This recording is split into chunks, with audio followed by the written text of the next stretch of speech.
Okay, I think we're going to do a short video on disassembling the stock.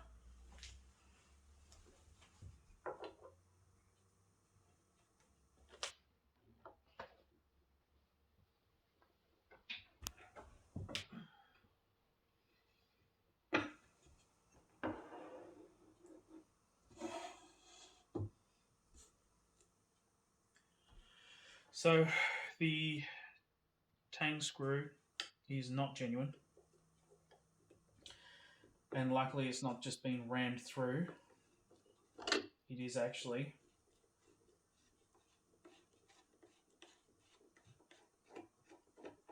the correct pitch and thread, but clearly not the correct bolt. This looks to be maybe they've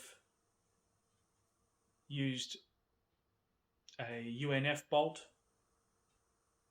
and they've just re-drilled and tapped the lower tang to suit. Clearly a lot of slop in the fitment to the stock. That's the easy bit. The problem is the two small screws on the forend cap. This side's missing completely, which is a good thing because I'd rather replace it than have to deal with this. It appears it was stuck at some stage and someone has tried to use a chisel because there's chisel marks either side. I've already attempted off camera to move the screw, and it seems like it's pretty happy to stay where it is. So we're going to go with a drill. This is actually the first time I've ever had to drill a screw out of a Winchester rifle, which is a testament to how bad this is.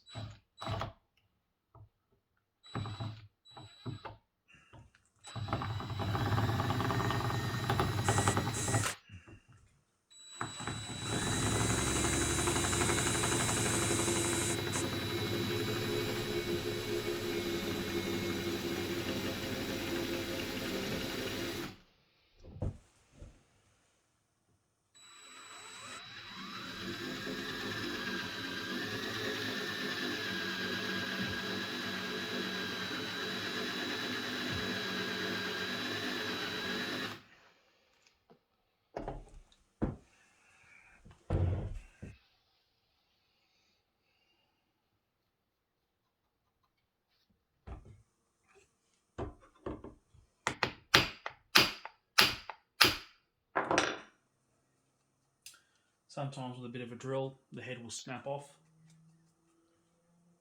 No such luck today.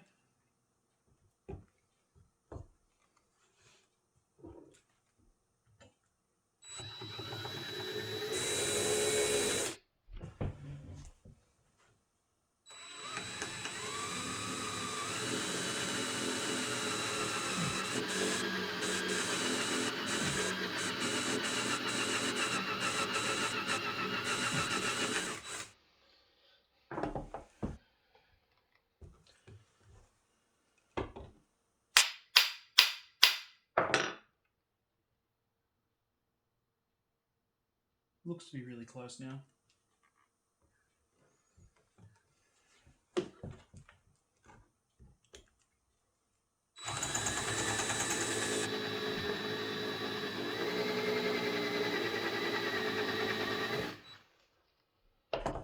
The closer I get to the screw being free, the less I drill.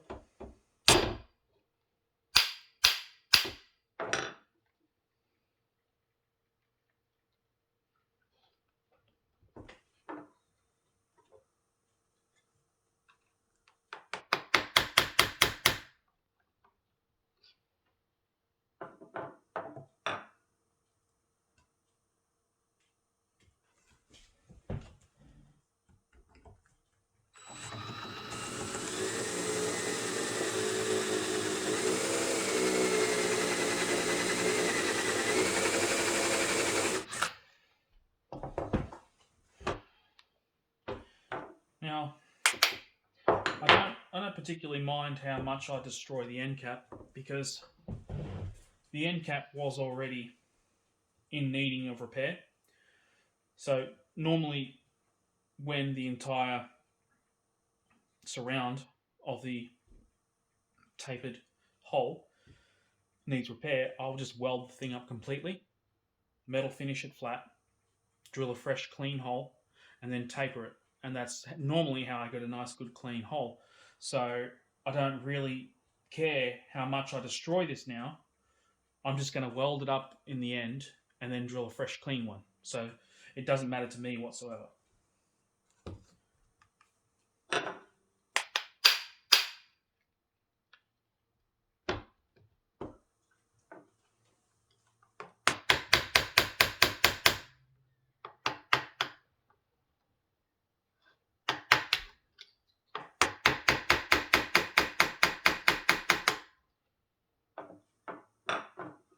It is so close.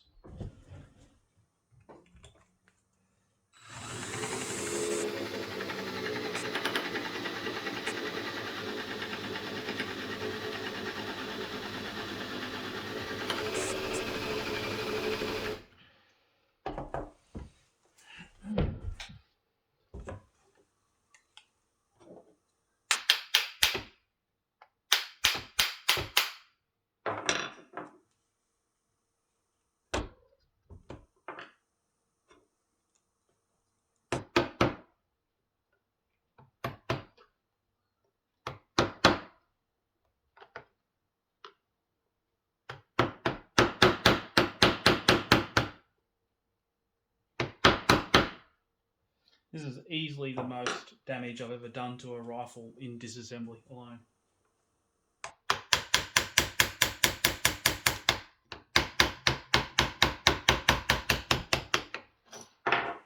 There we are. So that's the end cap with the button. It's actually rusted on.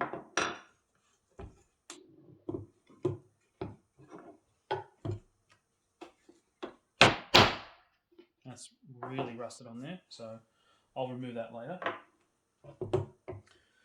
But we can remove the magazine spring with the follower. And now we should be able to remove the forend with the magazine. It's probably the first time this has been off the rifle in decades. The magazine tube doesn't look that bad. A lot of the time when they rust up, they swell. This one is almost... Yep. See, that's a little bit longer than it is before, so I think with a little soaking in acetone to remove the oil from the wood, which does shrink the wood a little bit, I think I'll just soak the forend and the buttstock in acetone as is. I'll remove the steel butt plate.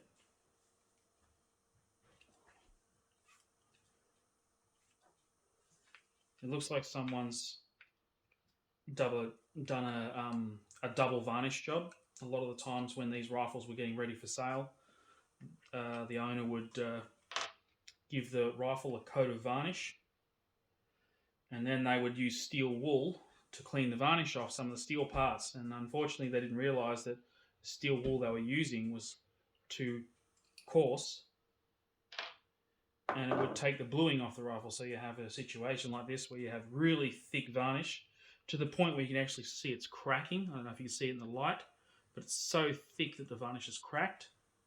And the buttstock is bright and shiny because it's been polished, even though it's covered in dents and gouges. So that will get metal finished as well. The wood parts will be taken to a container for soaking in acetone. I'm going to stop the video there, and I'll release another video soon on the next stage of disassembly. Thanks for watching.